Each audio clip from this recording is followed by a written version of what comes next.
And welcome back. Hugo, we need you. And there you are.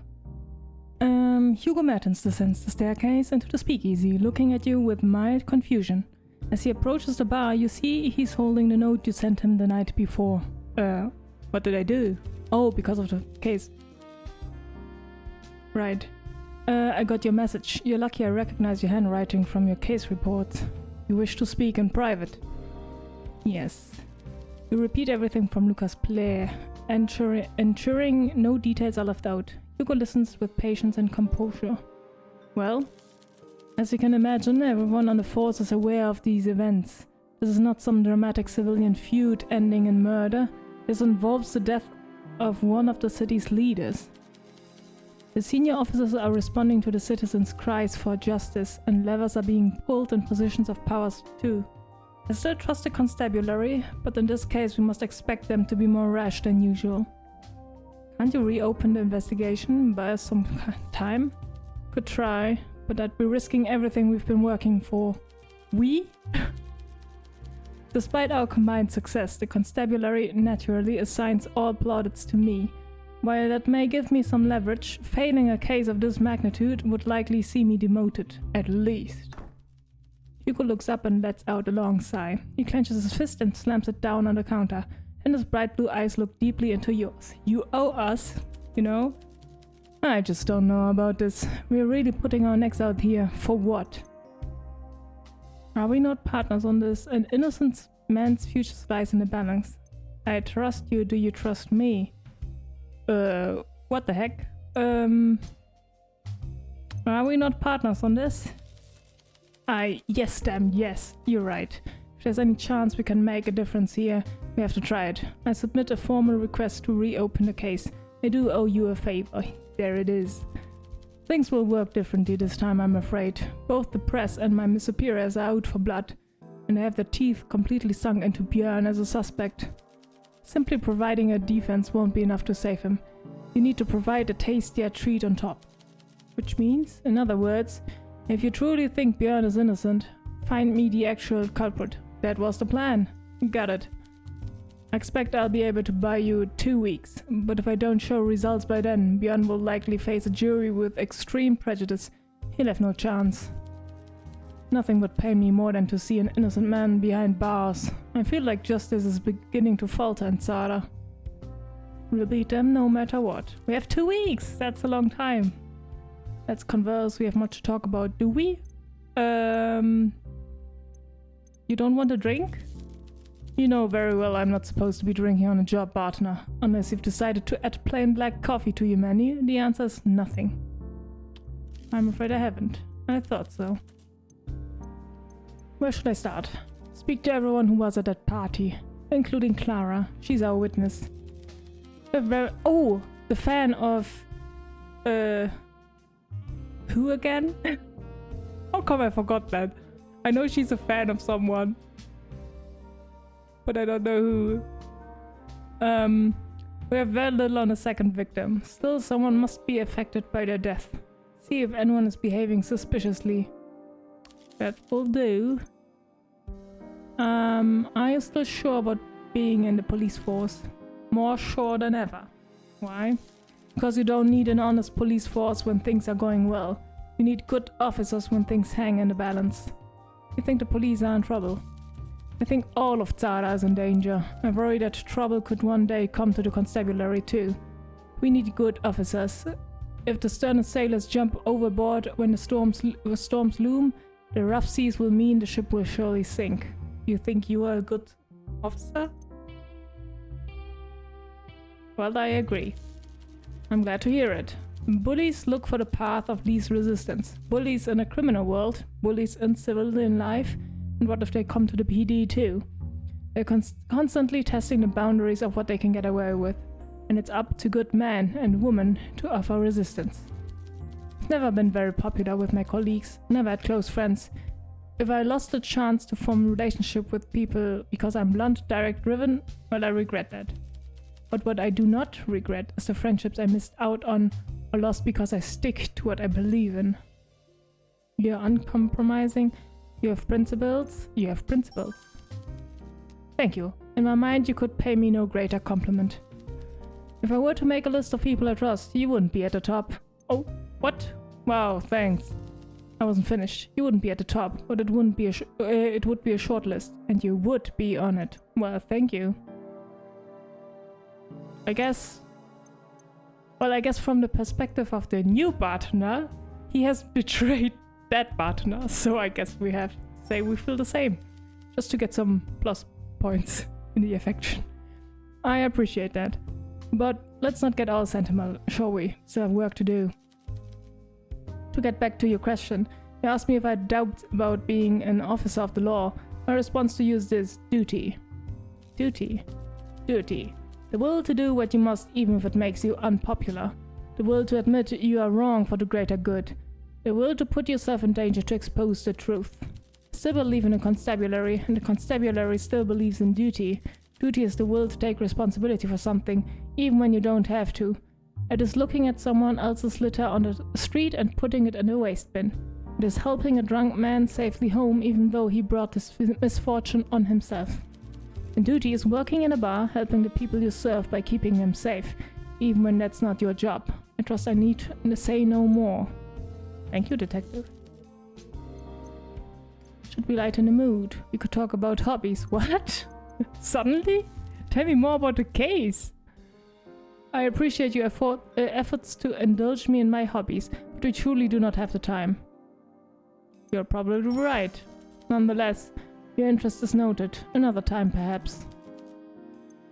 But I don't have anything else to talk about. Tell me about the case.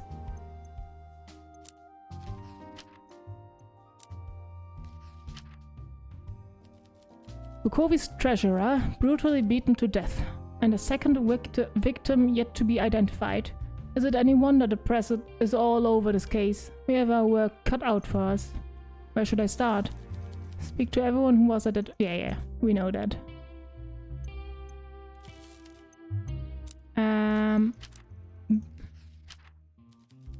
Normally I wouldn't look a gift horse in the mouth.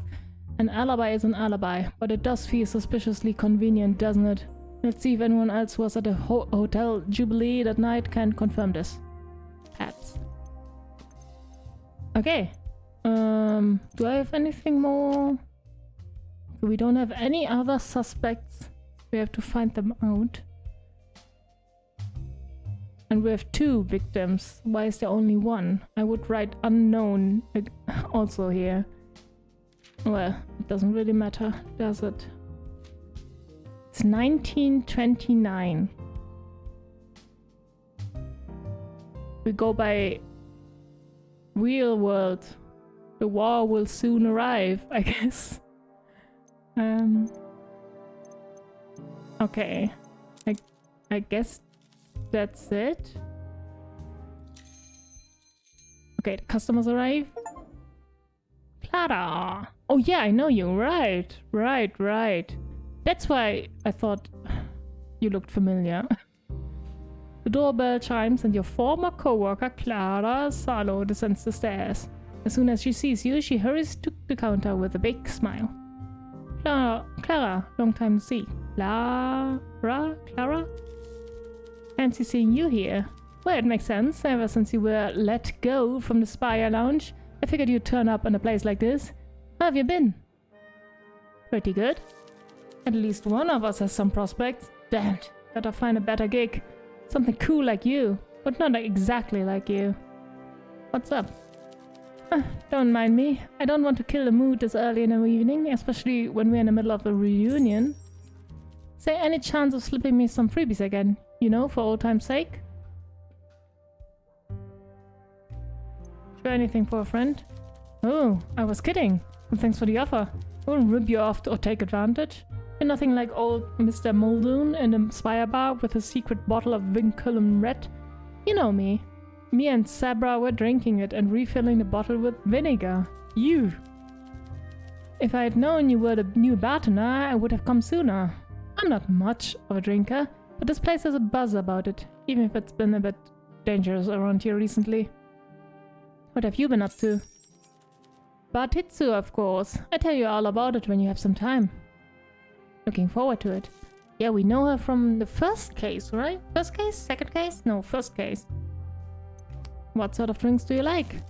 Ooh, the one I really like is the copper something. Copper gun? Copper kettle? Oh, I know, copper bullet. Wait, I want to talk to you first to see if you have to be in a good mood or a bad mood. I'm too clear-headed to go back to those memories, barkeep. Alright. You have to be drunk, I guess. Let's see if the copper bullet does it for you. Copper bullet. 5. No. You have to be a little bit more. Let's get you a drama queen.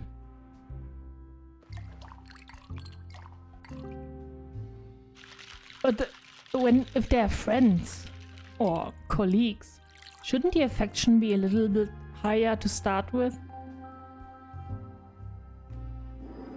Just my opinion. Pretty great, I'll give you that. Just don't know if it's what I'm craving. Yeah, I don't care. Clara looks uneasy, then gives you a depressed knowing nod. The alcohol has helped her relax her somewhat. Well, my night is already going badly. Might as well double down. At least the booze is taking the edge off a little. I take it you know what happened back at Hotel Jubilee?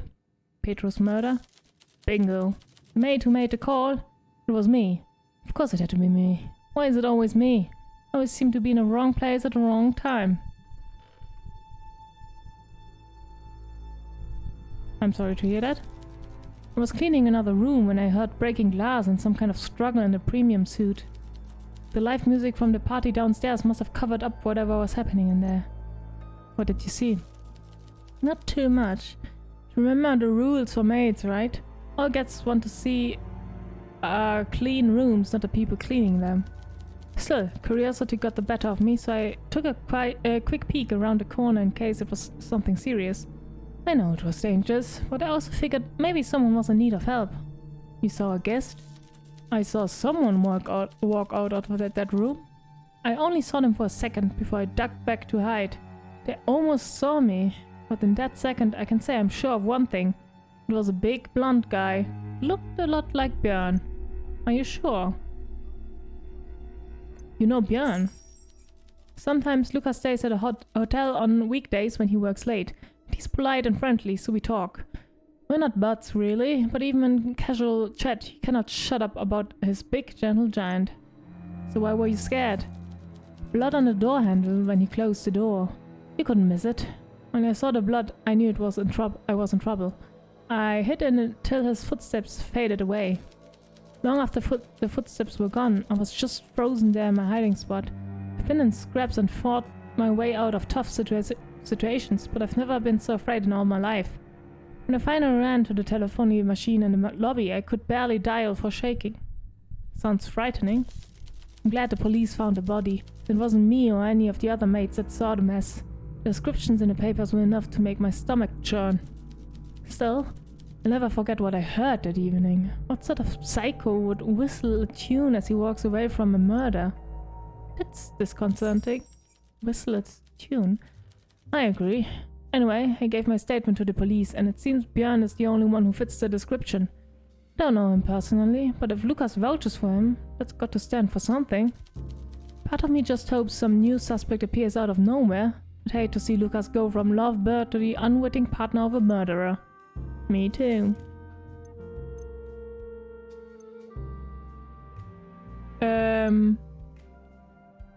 Who are you close with, Clara? Here at the nightclub? Here or anywhere? I've been playing chess with Maria. Oh, great. I know. I don't really seem like the bookish sit at a table, move we fellas around type. I'm not exactly an intellectual. That's true. I know, I'm more of a run like the wind or fight like a mad ferret type of girl. But seafood teaches me that every skill you learn in Bartitsu can be applied to your everyday life. You got laundry to do, then you have an opponent in front of you and some hard work ahead. Break it down, don't give up, and sweep the leg. Or the socks. The boss is riding you for being late? Well, that's a high-pressure situation. Words are weapons and accusations are attacks. Be nimble, don't let him pin you down, and try to redirect his offense. Use his own moves against him. I was late? Yeah, I guess that's why I saw you smoking out back where it's forbidden. Anyway, chess is a game of wits, and you don't win by being passive. You gotta be bold. At least that's how I play. Maria says I need to slow down and learn patient defense, but that's not really my style. Also, I don't care about winning that much. I'm never gonna beat Maria, she's so smart. But when I make big moves, she kinda smiles and, well, that smile, damn, just lights up the whole room. She's been through so much, just wanna look after her, protect her, you know. She's been behind this big cloud for so long, but I can see the sunlight peeking through. She's getting lighter, coming back to life. And you want to be in the sunlight when it comes? I'm glad you have a new friend. I'm glad Maria has a new friend. Sounds like someone has a crush. I'm glad Maria has a new friend. Nice. Yeah, she's still a bit down in the dumps, but I hope she sees there are old friends who care about her and can help. And new ones too. Hey, do you think I should, I don't know, tell her more clearly just how much I, respect and admire her? I was considering it, but her last partner was Alina, and I'm nothing like her. Did you see her? You are very pretty. Wow, yeah, I just don't know. What if she thinks it's inappropriate? Just give it time and see what happens. Yeah, you're right. Can be patient. What? I can. Let's see. Clues. Clara's statement, of course. Björn's alibi.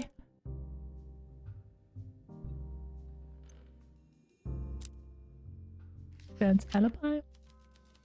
Oh, sorry, Barkeep, I wouldn't know the first thing about that. What a pity. I gotta get home. Yeah, see you soon. Let's see if Ilya has something for us. Pietro Lombardo.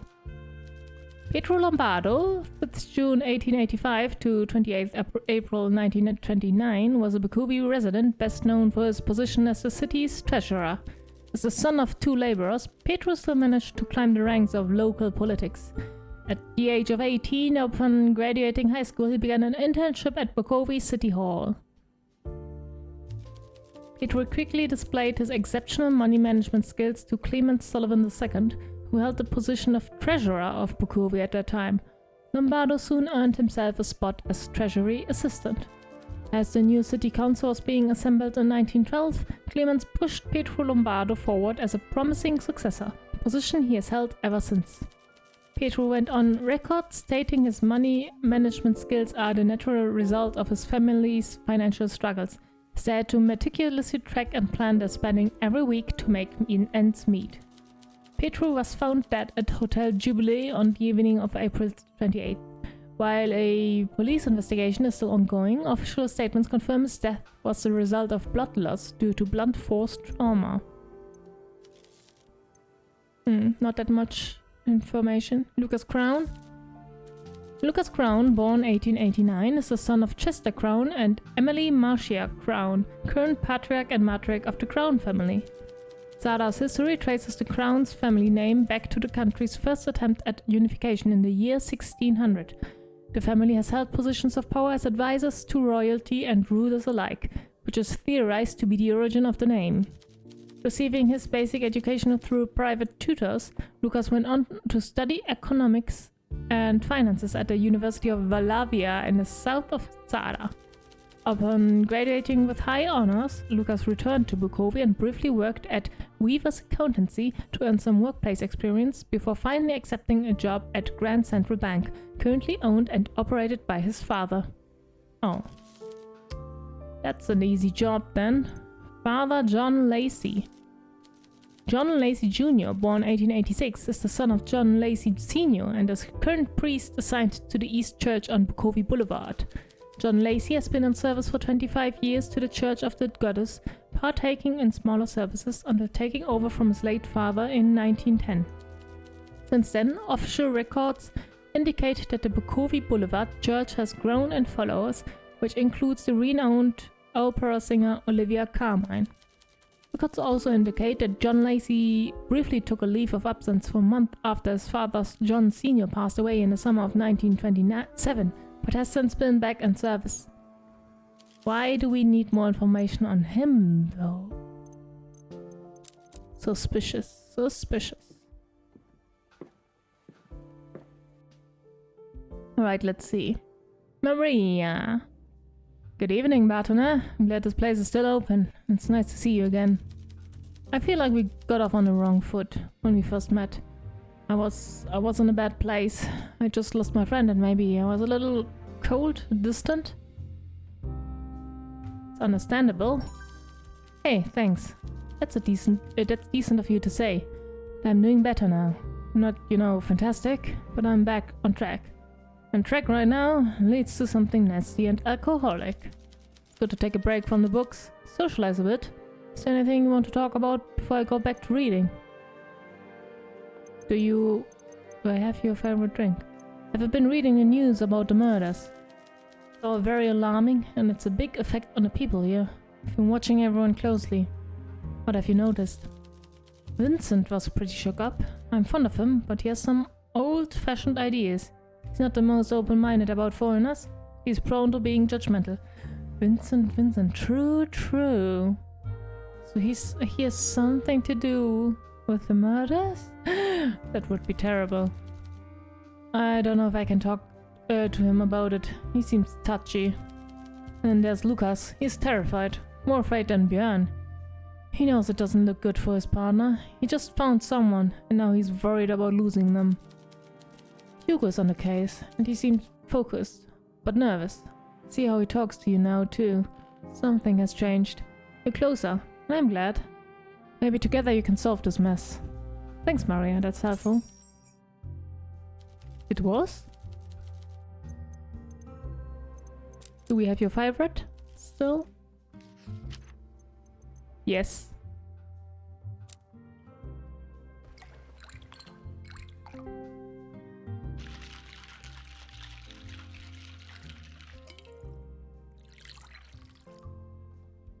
There you go. The ambush.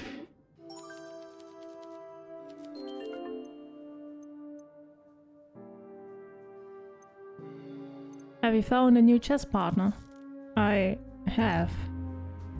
That's great, Maria. I'm not trying to replace Alina. I mean, we both know that. But it's been good to have someone to play against. To be honest with you, I'm not sure Clara is that interested in chess. This may sound strange, but I think she just wants to spend time with me. You might be right. What should I do about it? What do you mean? Well, I don't want to give her the wrong idea. I just like her company and having a chess partner. I don't want anything else right now. I see. So, am I leading her on if I just want some company, but she thinks I want more?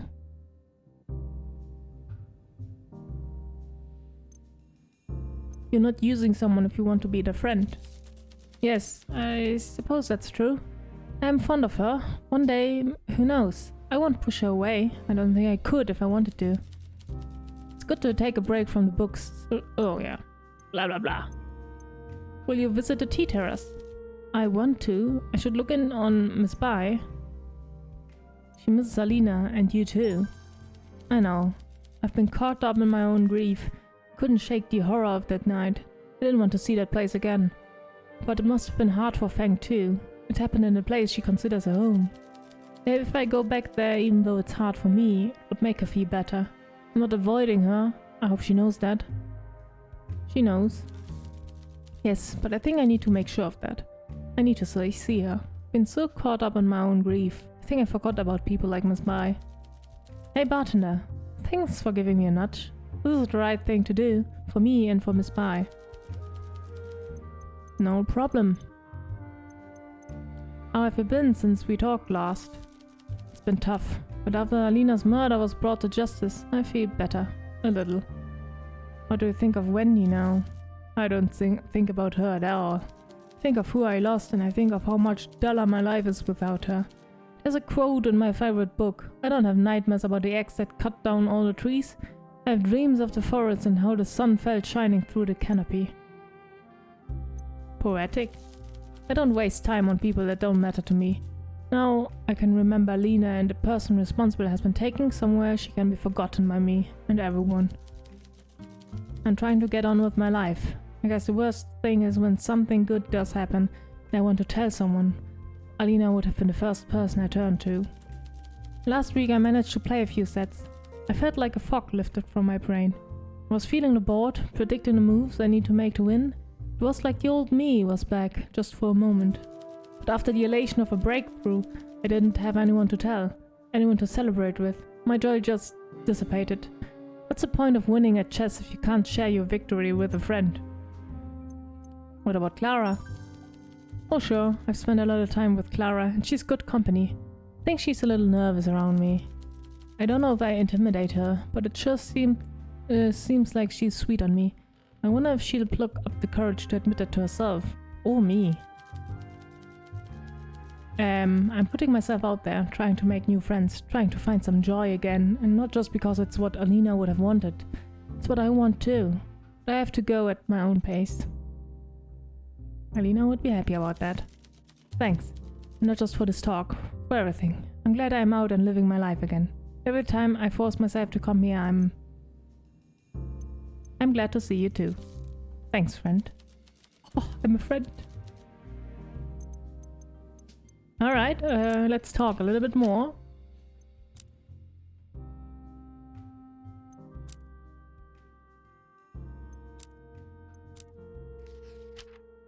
Double homicide? Please let's not talk about death. I really don't feel ready for that topic. I understand. Alright, see you.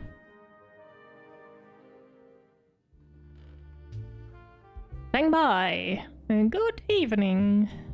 Good evening, Miss Spy. Let's catch up. Oh yeah, you have to be in a bad mood. I guess I have to mess up.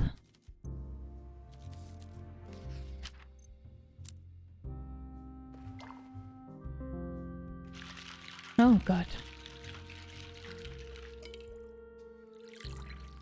On purpose. Losing on purpose. You ruined the drink. Oh no, dear, that's all wrong. Please be more careful when you mix the drinks. Oh god, and the affection. You mentioned problems? Yes, I did. Mind indulging a lost disciple of the mother for a bit? Oh no, and the actions are 0 now. Because I messed up, okay. Feel free to speak to your heart's content. Thank you, dear. I knew I made the right decision by coming here. It's about Father Lacey, the priest of my local church. Have you met him? I have, yes. Then you know he's not in the best emotional state, and that leads to excessive drinking. As a Spartaner, perhaps you're best placed to help with such an issue.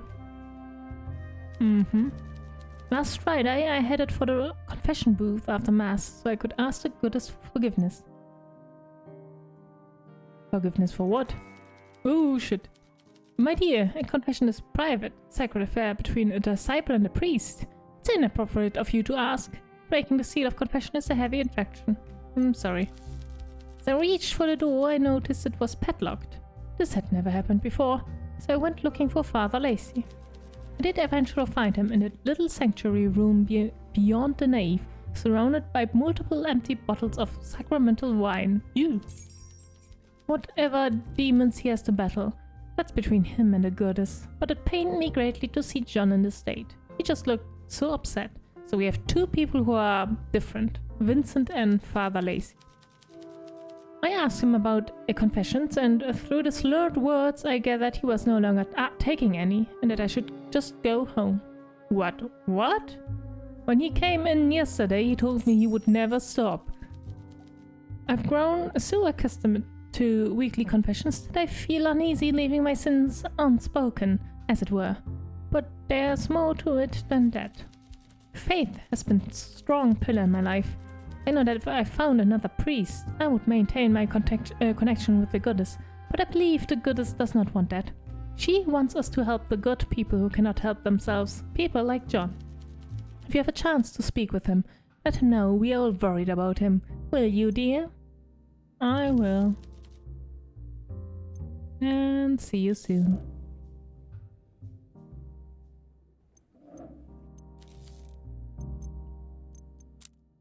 I found something out.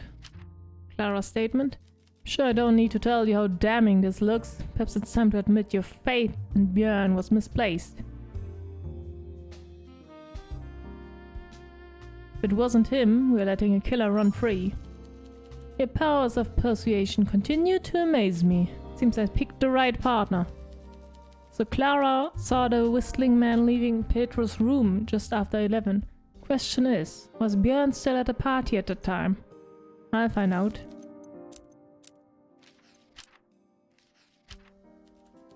The priest is sad and neurotic? It must be a day ending and... Still, if he is worse than normal, we should look into it. He was upset on Friday morning, you say? I wonder if there's something to that. Now that you mention it. There is? Wait, Friday? Was the case on Friday? Wait, I have to go anyway. No more people to talk to. Let's see. Let's put everything out first.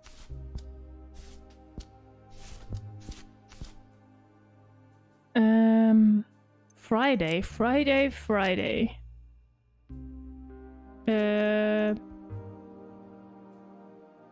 Sunday night.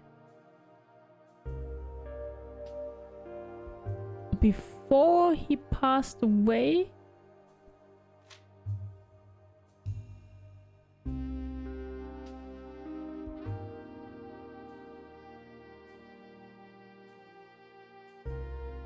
No. Petro was... okay. According to Feng Bai, Father Lacey became terribly upset on the morning of the crimes and refused to hold any confessions. Does he know something? Interesting. But you're not blonde.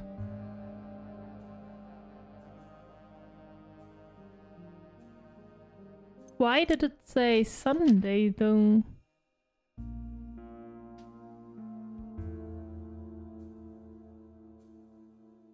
Well, it doesn't matter.